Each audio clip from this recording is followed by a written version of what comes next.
This is definitely my favorite part. I love Watching the participants go up, and then we just kind of sit here and wait. Hey, everybody who's joining. We're just going to give it a couple minutes now that the seminar room is open for everyone else to arrive, and then we'll get started really, really shortly. And I'm going to plug my computer in so I don't get lost in the middle of this. Oops.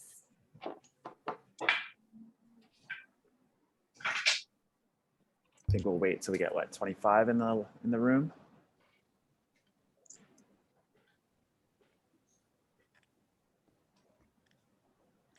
Sounds great. For those of you that are here early, then I'll show you a sneak peek of my cocktail making demonstration.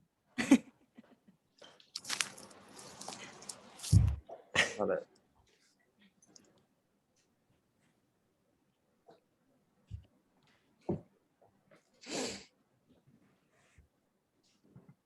How was it? Delicious, as per usual, which is maybe too delicious for Pacific time, but that's okay. Right now we're on East Coast time. I'm on Pacific time. Yeah. Well, you know what? This is work, right? I know. Downstairs and get a bottle. Just reach over the bar here. Yeah. Okay, hello everybody. Welcome to the second edition of a three-part series on the Cocktail Apprentice program for Full Hands In, Full Hands Out. My name is Trevor Callies. With me, I've got Alexis Tinoco Belton or Belton Tinoco. I can never remember which is first. And Billy Erickson from Fortaleza. So I'm going to turn over quickly to Billy for just a quick couple minute chat, and we'll get started right after that. Perfect. Thanks, guys. Apologize about that. Realized couldn't see my work outfit, which is very stylish. So, but we appreciate being here with Tales of the Cocktail today. And my understanding is that everybody is applying to be part of the CAP program, which I can say nothing but good things about. I know that it is an important part of Tales of the Cocktail. All my friends that have gone through the CAP program have loved it and enjoyed it. It has been, a lot of hard work for them, but everybody who's been through it that I know of has really gotten a lot of value out of it. So good luck with your applications. Fingers crossed for you all. And today I'm going to talk a little bit about my family's brand and how we got started in the tequila business. So for those of you who don't know or haven't seen one of our bottles yet, they are somewhat hard to find these days. I am the sales manager for Tequila Fortaleza. My family has been making tequila since the 1870s, when my great-great-great-grandfather, which is, I got this gentleman here on the left, founded Tequila Sauza. That company was passed down to my great-grandfather, and then my great-great-grandfather on the far right, who unfortunately sold it in the 1970s. And of course, now it's part of the Beam Suntory portfolio. But my dad, about 2002, or late 90s, I should say, started refurbishing the factory. And in 2002, we ended up making our first, what was then Los Abuelos tequila again. And that's my dad there on the right as a few years ago. So, but we've been making tequila since 2002 again. My dad started it as a sort of side hobby that he thought he would just do for himself. Ended up, people really enjoyed the brand, so we started making more of it. And in 2008, we got our first commercial distribution agreement, which was, I want to say difficult to achieve back then. And then I joined the brand in 2011, part-time working for my dad. And since then, we're now in about 33 states and 20 countries. And we love making tequila. It's something we're very, very proud of to do. And it's in our blood. So, and when you drink it, it's in your blood too. Now, this is our little distillery down there. So it was one of 3 distilleries that my great-grandfather had and that we were able to keep. And hey, Pat. And I got the chat up too. So if you guys have any questions, please feel free to just drop them in there. But it's where we make every drop of our products. So we're still making everything as much as we can by hand. So we're still using a stone tauna, copper pot stills, wooden vats, and we'll see some pictures here of that in the future, just briefly. So tequila is an appelled spirit though. This map is a little bit misleading, but it is the entire state of Jalisco, which is number 1, parts of Michoacan, Nayarit, and Guanajuato, but just little borders, areas that touch Jalisco, and then about the bottom third of Tamaulipas. So, fun fact for you, my great-grandfather actually argued against Tamaulipas being included in the Appalachian zone and ended up getting thrown out of the Appalachian meeting for that belief. So, but we're in the town of Tequila, and we like to call it the heartland of the Appalachians. Some people refer to it as the Tequila Valley, but it's where tequila originated. There's about 29 distilleries in the town. And what's pretty cool about it is it's a Pueblo Mágico, which means it's a UNESCO World Heritage Site. And Mexico has some zoning restrictions on what you can and can't build to try and keep the essence of the town the same. So when you come and hopefully visit us one day on one of our famous industry trips, which we're going to start running again now that hopefully COVID's on its way out next summer. But it's a great time. It's really like stepping back into the 1870s, and everything's like cobblestone. The town square is still very much the center of the town life. It's pretty neat. But this is a picture of our fields down there. You can see we have 2 seasons, the rainy season, the dry season. This is during the rainy season. And these are some baby agaves there, what we call rhizomes or hijuelos. And that's where my dad lives down there, a view of our lake, and our distillery is just beyond those trees to the right there. But it takes, for those of you that didn't know, it takes 7 years to 8 years for an agave to reach full maturity. And that's what we aim to do when we're harvesting. Every agave is harvested by hand, by jimador. And when you're looking for agave to bring in, you really want to see what we call muy pinto here, which is these really red spots on an agave. It means the plant was about to rot. We are going to get a very good yield out of there. So, and this is our brick oven. So we're still using this. We steam cook for 33 hours. When the agaves come out, you can see the color turned over for them to orange. They're very sweet. That's agave syrup running out of the bottom. And then this is our stone downa, where we still do a lot of our mashing. We did actually use a donkey at one point, but we then moved to an electric tractor after the donkey was a little bit slow. So once we're done with that, though, we'll take that juice, ferment it, distill it on our copper pot stills, and then that's how we get Fortaleza. So our Blanco and our still strength is uncut. Our Blanco gets watered down to about 40%. And about 30% of our bottles are still handmade, with the rest being a foot pedal, which is pretty neat. So, but I believe that is just about all the time I have today. So I wanted to say thank you guys. Good luck again with the CAP application, and enjoy the seminar. Great. Thanks so much, Billy. And don't forget that for everyone who's watching the seminar, if we stick around for the very, very tail end of it, there is going to be some trivia at the end where Fortaleza has some prizing to give away to those in attendance. So appreciate that, guys. And welcome again to everybody who's joining us for this Full Hands In, Full Hands Out seminar on the Cocktail Apprentice program. So again, my name is Trevor Callies. I am one of the Cocktail Apprentice white coats with Tales of the Cocktail. I have the beverage director of a company called Donnelly Group up in Canada, in both Vancouver and Toronto. I'm also the president of the Canadian Professional Bartenders Association, which is, I would say, a little bit similar to USBG, just on a much smaller scale. And I've been in the Cocktail Apprentice program since 2011. These guys picked me up on their very first on tour program in Vancouver back in 2011, and they have not been able to get rid of me.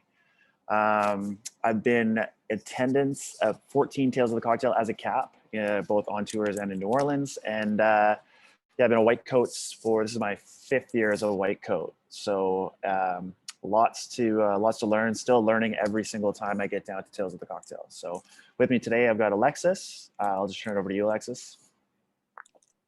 Hello, everybody. Nice to see you all. Sorry for the raspy voice. I'm a little under the weather, but we'll get through it. So I am based out of Chicago, Illinois. I've been here for the last 8 years now, actually a little over 8 years. Up until about 2 weeks ago, I was the bar director at the Aviary in the office here in Chicago. And most recently just took a job with Johnnie Walker. I have been a cap since 2016. That was my red coat year. And I've only ever been to the Tales in New Orleans. I've not done a Tales on tour. Okay, so today's topic, we are talking about the Cocktail Apprentice program application process. So basically what we're going to go through today is all of the nuts and bolts of what we look for in first-time apprentices, a few tips on the application process, and then of course a few tidbits of like insider info on how to really stand out, because that's the whole point of the application process. Is we're trying to see who you guys are, and we'll give you a little insight as to what we're looking for. So before we can really get into the application program, we really have to, review exactly what the Cocktail Apprentice program is all about. I mean, you guys know that we get down to New Orleans, we make a lot of drinks, we pour a lot of tastings, and we, run all the seminars, but there's quite a bit more to it than that. Behind the scenes, we're basically trying to provide an environment for these, 60 to 70 cocktail apprentices where they will be able to develop skills like logistics, leadership, event management skills, essentially turning you into a better professional and a future leader than you were before you got into the program. So the whole idea is that you're coming down there not just to do a lot of work and enjoy Tales of the Cocktail from the back of house perspective, but we're going down there to actually like develop and learn.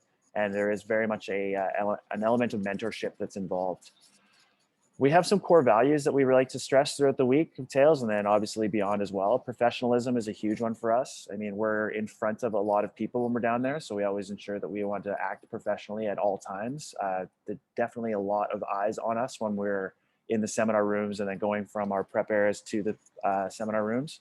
Education is a massive part. We host daily seminars for the Cocktail Apprentice team that are over and above the seminars that are happening during Tales of the Cocktail. This is not just our training leading into the week of Tales, but also a daily seminar afterwards.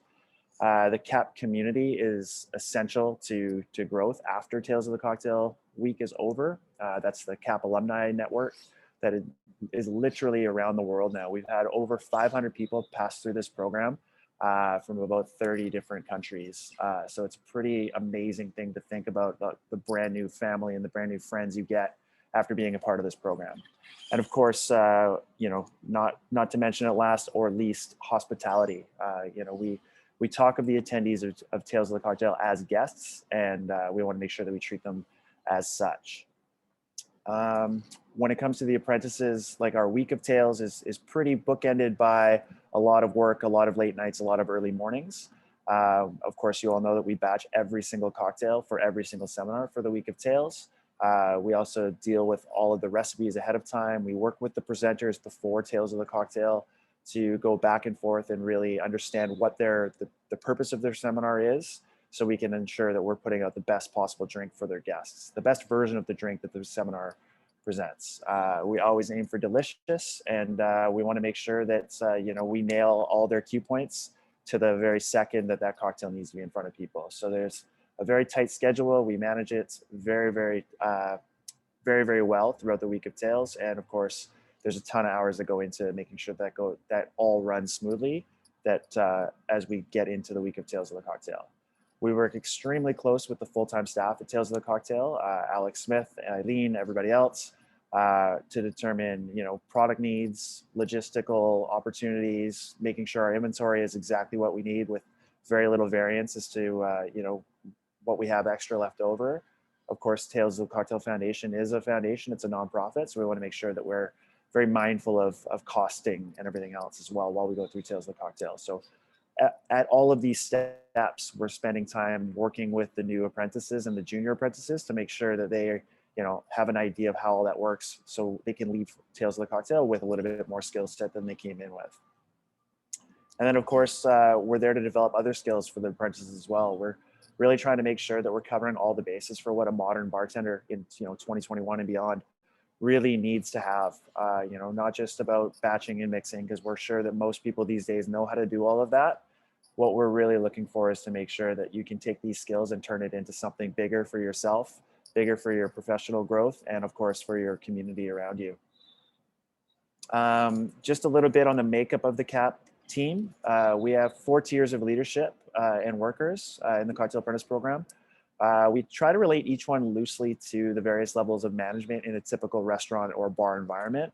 Of course, the white coats are basically your operations leaders. You know, we do all of the planning, prep, you know, the selection of what's going to be happening that year. And then of course, relationship building, not just to the team below us, but also the presenters and the other staff. So basically there's a lot of community there as well. One level down from that, but very much important. And we definitely treat them like coworkers, or the black coats. This is essentially your general manager. This is your training, the person responsible for your training, team development, schedule managers. They are really the nuts and bolts of running the actual team. The gray coats would be the level below that. Those are your shift leaders, your senior staff, your side-by-side trainers. And then of course the red coats, that's all of you in attendance today. These are your new hires, your trainees, and of course the future leaders of the program, right? We're always looking to make sure that anybody who's coming into as a red coat could eventually be running this program if that's the way it works out. So each black coat leads a platoon made up of various squads.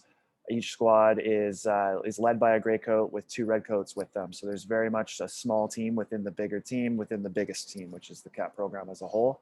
We plan out our schedule to make sure that every single person that comes into the program is able to do every single thing that we do. So when it comes to a kitchen day, that's where you spend your day doing all the garnish prep, batching, syrups, etc. You'll have a day where you're just in the seminar rooms, which hopefully by then you've learned how to batch. You learn how to drop tastings. You work with the various different rooms that the host hotel that we're in have to offer. And then of course there's everything else, right? So that's everything from, the heavy lifting items to the recipe revision and review items. So at the end of the week, we want to make sure that every single person has seen most, if not all, of what the CAP program really has to offer. So that's what we do. I guess the rest thing is like, how do we go from, a small group of people listening to, us talking about to fill out an application to the actual application process? So to segue into that is probably the burning question, which is how does that application process work? So just for some general information, the applications will go live on January 3rd of next year, which is really weird to say that we're almost in 2022. And they will be accessible for 4 weeks, which means that they're going to close on January 31st. I know that there might be some gray coats in here, but for those of you that have never applied to this program before, the process is fairly simple. It's all done online. And generally you're going to have a set of questions, which will act as kind of your general information gathering, who you are, where you're from, what you do, kind of building a resume, if you will. From there, the application is going to turn a little bit more personal and you're going to encounter a series of essay questions. And this is kind of, I guess, your chance to make yourself stand out from other applicants, to use your voice to kind of talk about the things that are more personal to you. One thing that's really important to note, which I know questions come up a lot, which is like, there are bigger markets and there are smaller markets, and there are people who are, I guess, more well-known in our industry and some people who are just starting out. The entire review process is a double-blind system, which means that nobody's going to have any type of information as to your name, where you work, where you live, and all of that stuff. So the applications and that review process are based strictly on what you write and how you present yourself in that way, which is kind of nice, because I think a lot of people do get nervous about applying to a program which has so many people trying to get in, that you worry that you're just not big enough of a household name. And that's something that is completely removed so that it can be very personal to the person who's applying rather than where they are from.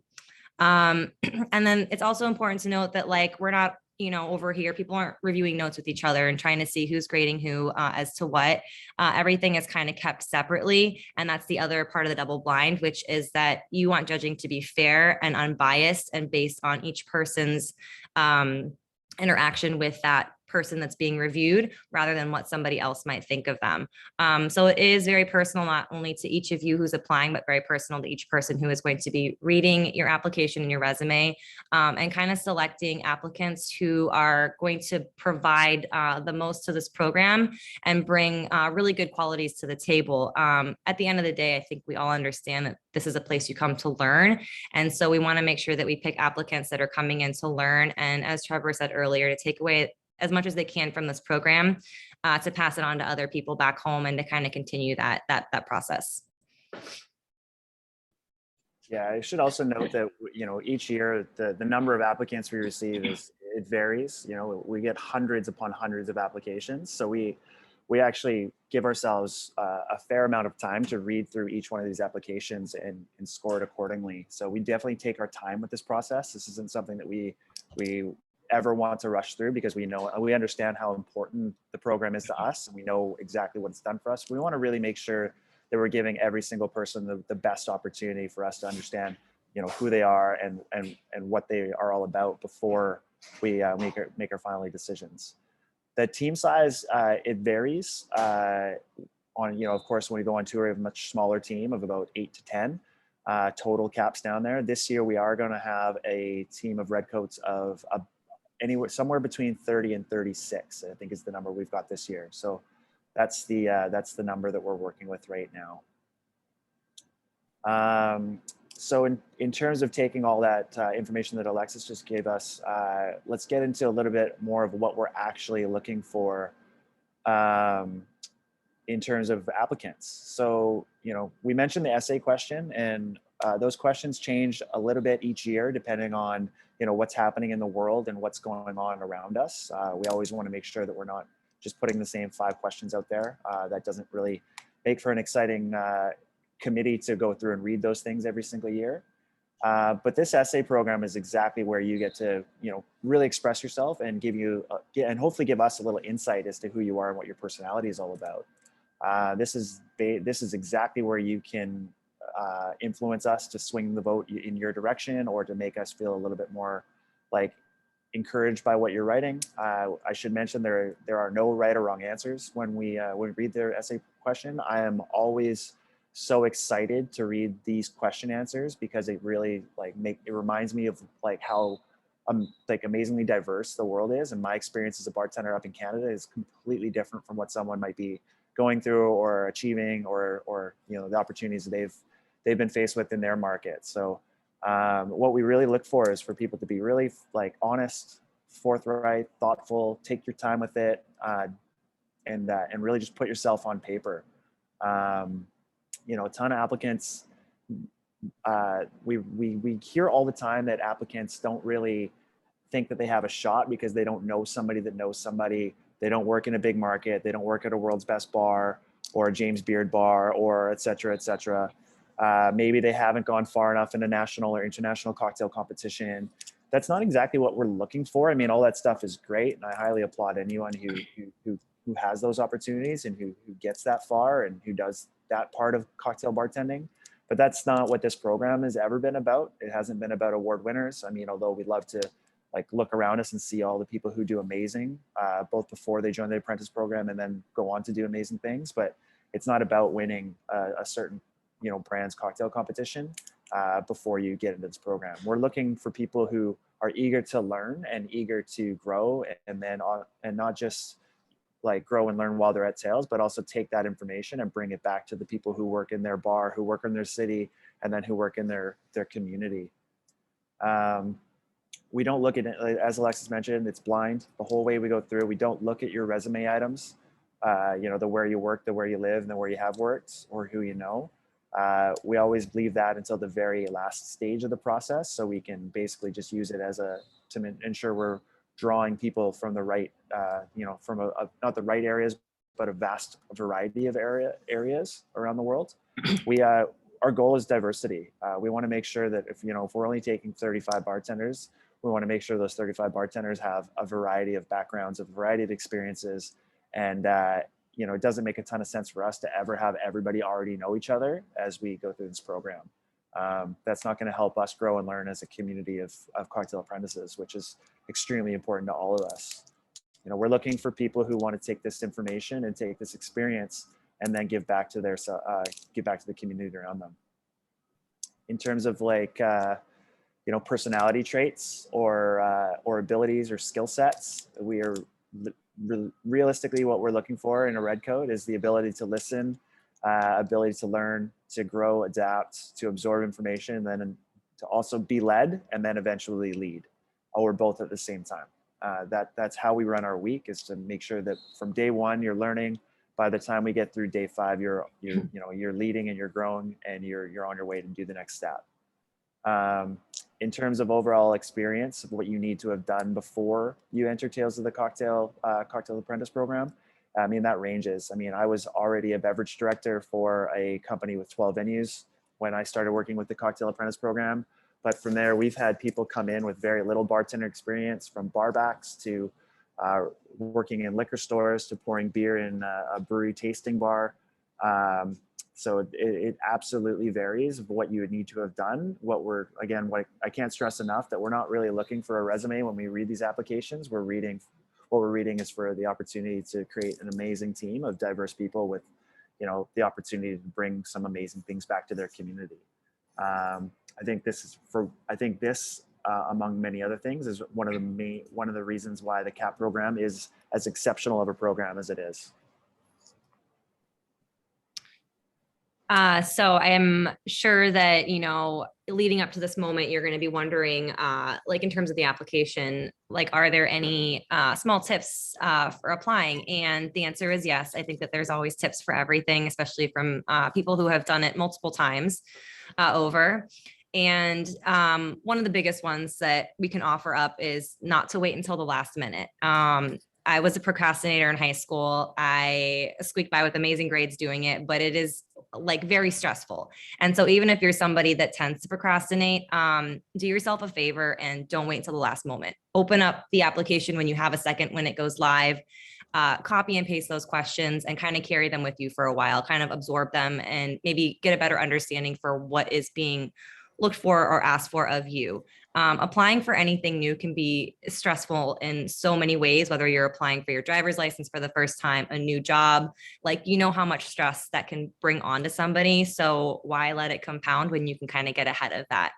Some things that have been helpful in the past is, it doesn't just give you time to kind of come up with ideas in your head as you're going through a couple of weeks at work. You might be able to get help proofreading if you really enjoy a second set of eyes on something, maybe you missed something. And lastly, getting ahead allows you the opportunity to be very comfortable and confident with your submission. When you're hitting submit at the last minute, a lot of times you're like, was that what I would have put together if I had more time? Personally, I always found it really helpful to start, documents off of whatever application was live, like a Google Doc or Word, something that auto saves, because I've lost documents way too many times. So I always use Google Docs because it just saves it automatically. You walk away, something happens and it's still there. And I will honestly freestyle my thoughts. I'm the kind of person that talks to myself in the shower. I'm like, if somebody really pissed me off, I'm like, oh, when I go into work today, this is what I'm going to say to them. So I'm that person. So it really helps to put down my thoughts on paper somewhere and kind of hold on to them, especially as you're working through these essay questions. You might come up with so many ways to answer. It's a good way to go back and organize your thoughts a couple of days later, clean it up, turn it into a draft, and then make it more cohesive and concise so that your answer really does sound thoughtful and it really does stand out. That's not for everybody. Some people can bang out a paper in 5 minutes and it's perfect.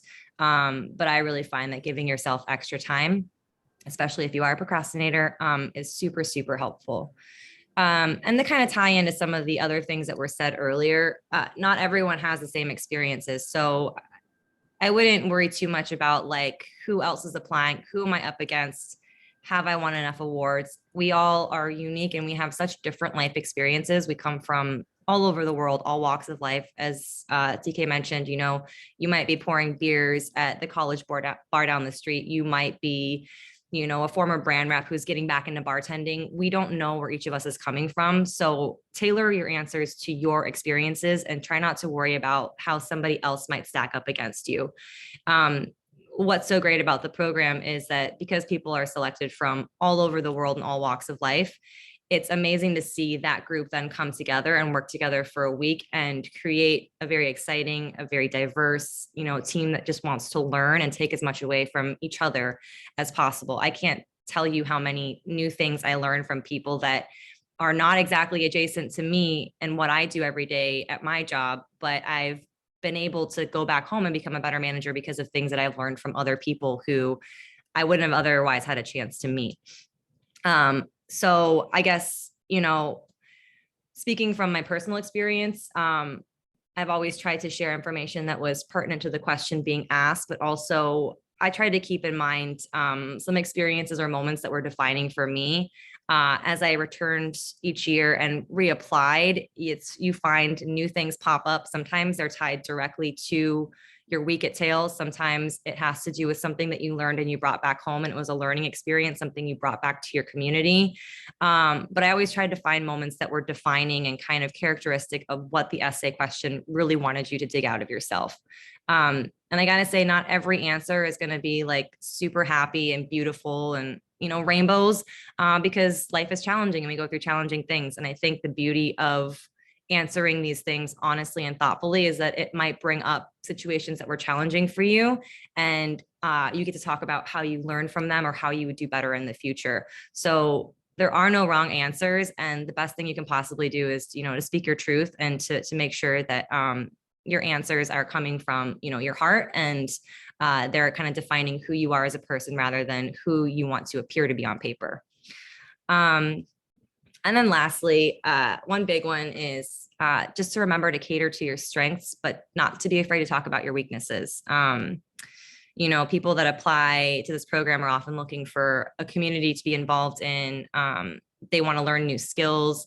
They want to learn from their peers. They want to improve on things that maybe they're not so great at.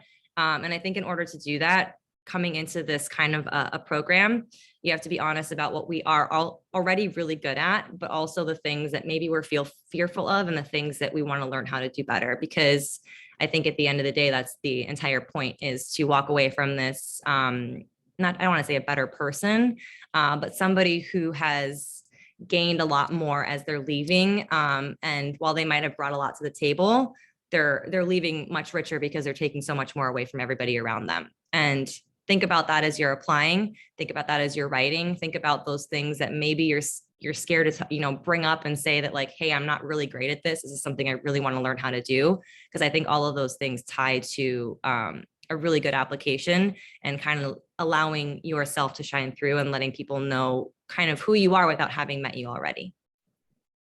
That was a lot. Great. Yeah, I mean, it's the application form is open for just under 4 weeks. So you have about a month to work on yourself and work on your essay answers and everything else. So during that time, I mean, you've got an opportunity to not just do this as a solo project either. I mean, it's called the CAP team for sure. You've got opportunities to use the great people around you that you surround yourself by on a day-to-day to ask for help on your application as well. Like I would highly recommend you show people your answers and not try to do this process by yourself. I mean, for me personally, it's been 16 years since I've had a job interview for a professional gig. I worked for the same company since 2005. So for me, it's been a long time since I've been in an actual interview, which is going to affect like what I do professionally. So it's for me to answer questions like we ask in the CAP program, it would take me a lot of thought. I don't even know, how that would go forward. So use the people around you. Look, if you have a mentor, make sure that you run these questions by that mentor and get that information back from them. How do they feel about the answers that you're providing? Go to your best bartender friend or your coworker or whatnot. If you have like a work wife or a work mom or a work dad, whatever that looks like for yourself, and share that information. They might be applying to the program as well, but the whole idea of this is to try to grow as humans and grow as individuals. So definitely use the opportunity of that 4 weeks to put some information down on paper and then, evolve it, adapt it, and make sure you go for it. We get a lot of long lead answers a lot of the time. Sometimes the best answer is the shortest answer. Not 2-3 words. I would definitely recommend not doing that. But, writing a novel to answer one question, definitely, you might end up rambling and get yourself lost in a bit of a train of thought that doesn't exactly work for you. So yeah, definitely use the assets that you have around you for sure. So that's from the time that we close the application process, the scoring takes about a month and a half to 2 months. depending on how many applications we get.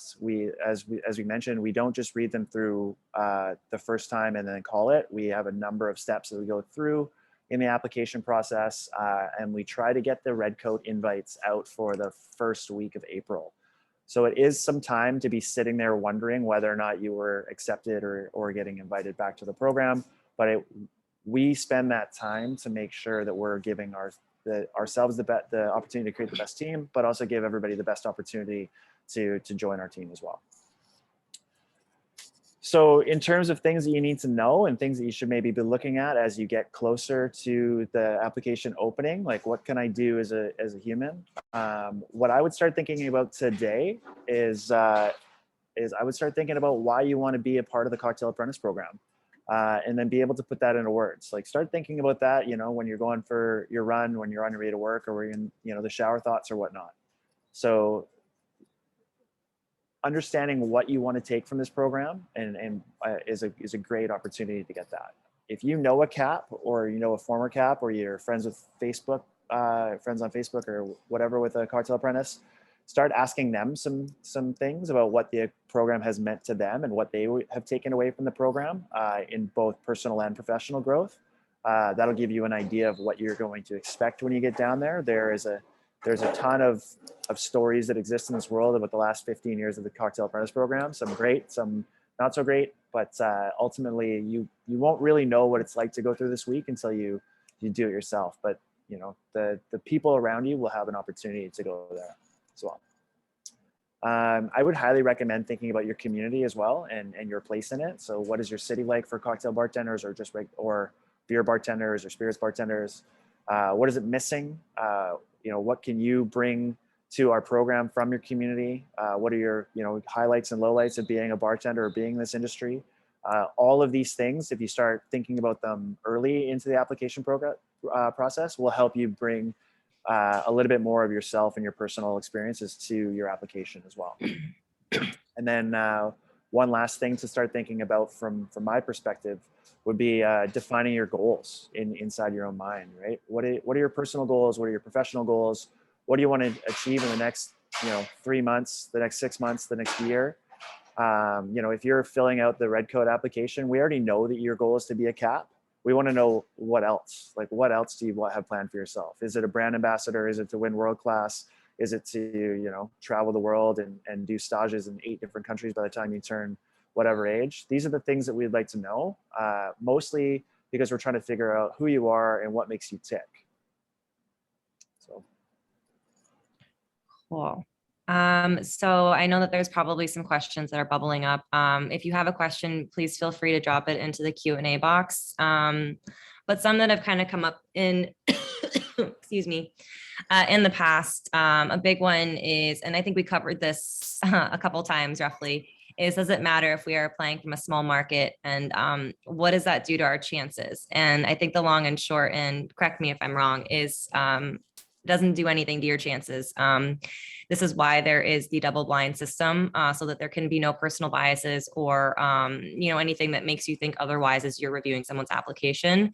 And to be completely honest, I've met a lot of really wonderful people from smaller markets who have taken what they've learned from this program and gone back to their communities and absolutely started to change the way that their community thinks about cocktail bars, cocktail programs, bartenders, and anything kind of in that realm. Some of my best friends are from smaller markets, and you meet these people and they bring completely different ideas to the table than people who are from larger markets.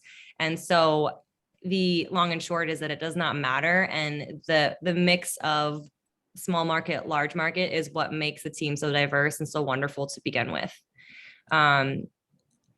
I think that this one was already answered actually, which was when our decision's made and when do we find out if we are accepted to the program.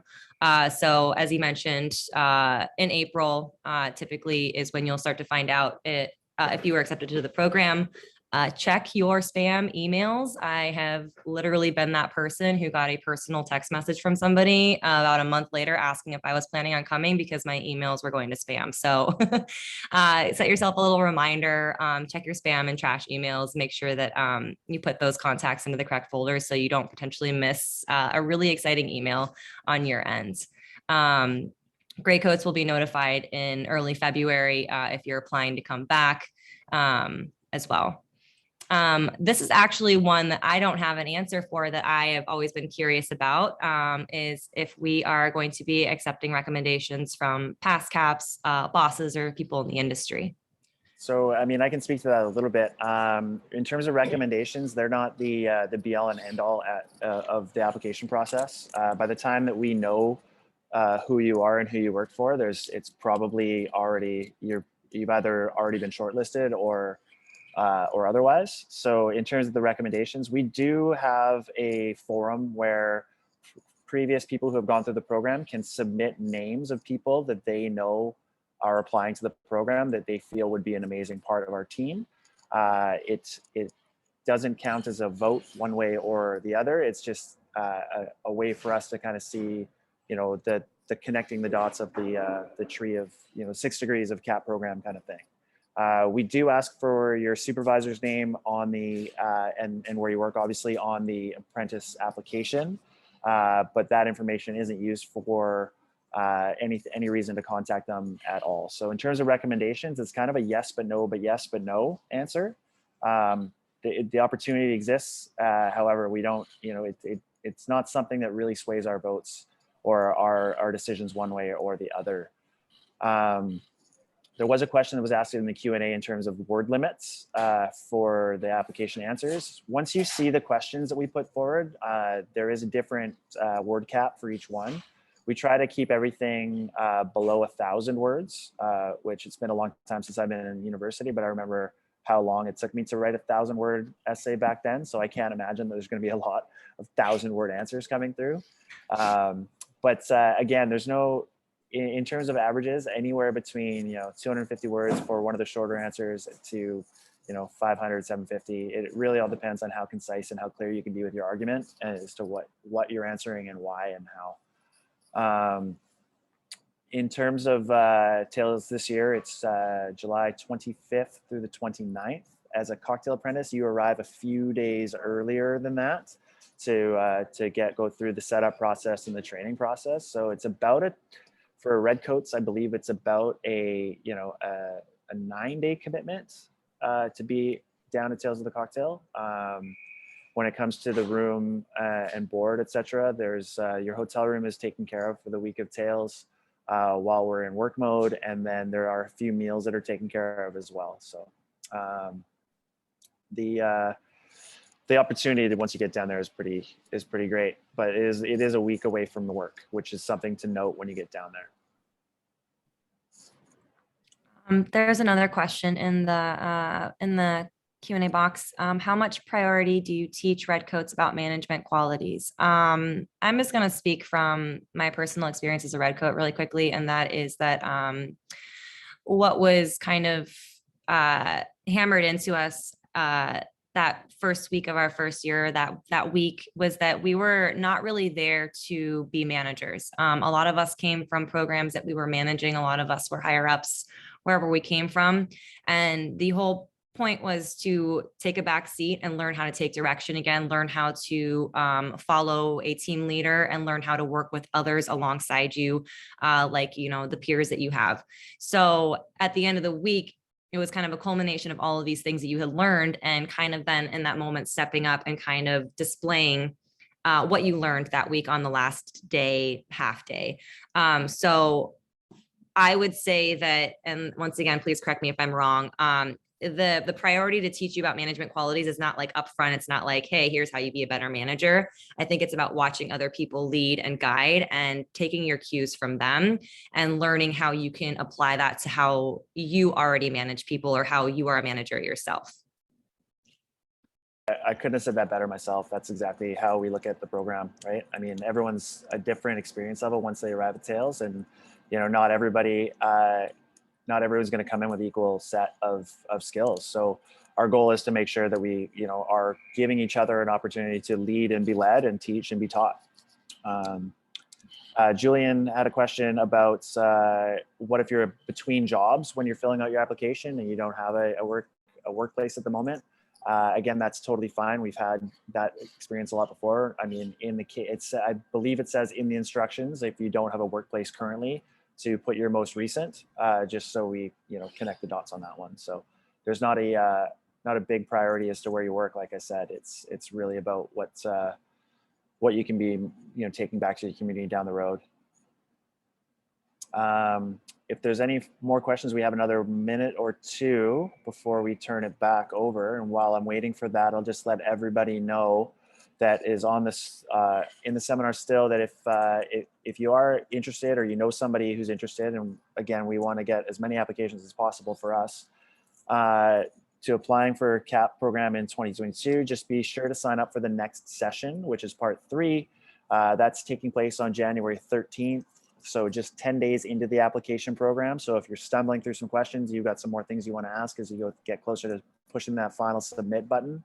We'll be giving a little bit more of a deep dive into the application process and having some fun with that. So that's going to occur on January 13th. That information is going to be in the chat right now and also on the Tales of the Cocktail website. And of course, if you just follow their Instagram, the reminders go up semi-frequently. So that's great. And I didn't see any more questions, so I am going to turn it over to Christina from Fortaleza, and she is going to go through and try to give some stuff away.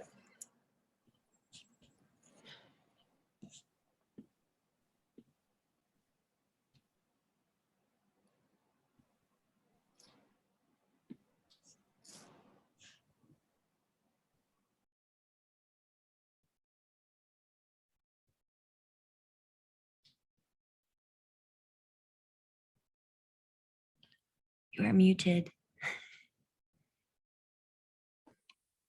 It's a good thing I was saying, can you hear me? All right, my name is Christina Maypadilla, and I am the Northern California brand ambassador for Fortaleza. I know the emphasis during the CAP application discussion was that there are no wrong answers, but I have 3 trivia questions, and only the correct answers will score some loot.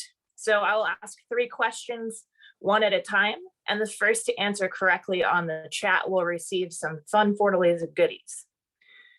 Does that sound good? We'll be able to monitor this through the chat. There's so many moving parts. All right, there we go. Where is the Fortaleza distillery located? What state and region?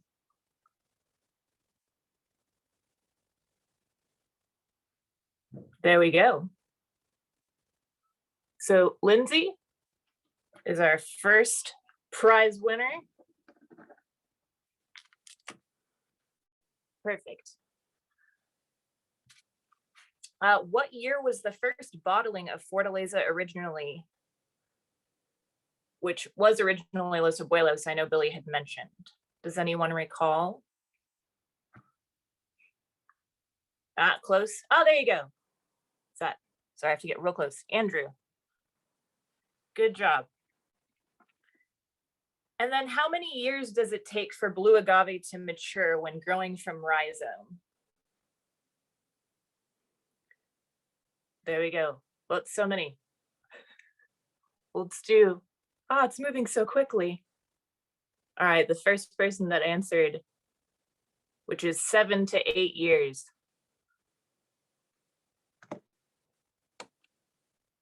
If you have any other questions about Tequila Fortaleza, I will drop my email into the chat. And I wish you all the best of luck in your application process. That's great. Thanks, Christina. And congratulations to the winners. I don't know if the chat started moving pretty quickly there. So anybody who was listed as a win, Alex at talesofthecocktail.org will be emailing you to ask you for your mailing address. So Fortaleza can send you out some good swag. I just wanted to remind everybody about part 3 coming up on January 13th. Scroll way up in the chat to find the link there, or go to Tales of the Cocktail website to find that information. It'll be another Zoom seminar very similar to this one, with a few more anecdotes about the Cocktail Apprentice program, application tips, etc. And then it gives everybody an opportunity to get some clarity on any of the questions that might be on the application this year. Just want to thank Tales of the Cocktail for putting on this session and getting Alexis and I to start chatting. I want to thank Tequila Fortaleza for coming in and putting this on as well. It was a lot of fun. I had a great time kind of reminding myself what it is to go through the application process at Tales of the Cocktail. So appreciate Alexis joining us today as well. Although it was a little bit short notice for her to come in, she nailed it. And thanks, of course, to Alex for keeping us on a tight and firm schedule for these sessions as well. So you guys can reach out to Tales of the Cocktail to find out if you have any other questions. Feel free to email the info at etc. And I believe there's one more poll session that's going to go on, unless it already happened. Just like that. Excellent. Alexis, do you have any parting notes? Not too many, just if you decide to apply, it's a really wonderful program. If it's your first year, if you're trying to return. Yeah, I don't have too much else to say. If you let me talk, I'll talk for days. So I should just say good luck to everybody. And I hope to meet some of you in the coming year. Yeah, and if you've already applied in years gone past as well, there's no restrictions on how many times you can continue to apply as a red coat. I know personally people who have gone on to do great things in the cocktail program took them for a few times applying. It's a limited amount of space, and we try to take as many people as we can. Obviously, it'd be great to have a massive team, but we're really excited to meet all of you hopefully, and we'll go from there. And I really do appreciate your time today. And thanks so much. And can't wait to read your applications.